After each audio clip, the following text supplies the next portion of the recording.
Здесь, на участке ООО «Водоканал-сервис», производится обеззараживание, фильтрация, очистка сточных вод, поступающих из социальных объектов и многоквартирных домов правого берега Кызыла. И здесь сегодня в форме экскурсии проходят свою учебную практику студенты 3-го курса естественно-географического факультета. Сегодня нам рассказали, как сточную воду очищают, какое есть оборудование для очистки, какие методы используют.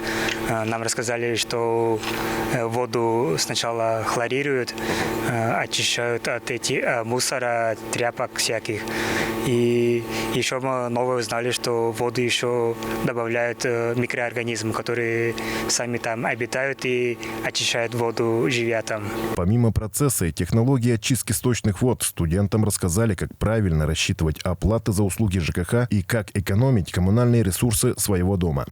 Сегодня мы проводили экскурсию для студентов естественно-географического факультета Тувинского государственного университета в рамках федеральной программы «Школа грамотного потребителя», которая призвана на повышение грамотности, знаний населения в жилищно-коммунальной сфере. Само очистное сооружение для сточных вод на правом берегу на месте пустыря было построено и сдано в эксплуатацию в 2009 году. РС Мангуш, Буян Аюн, Азамат Ачур, телеканал Тува-24.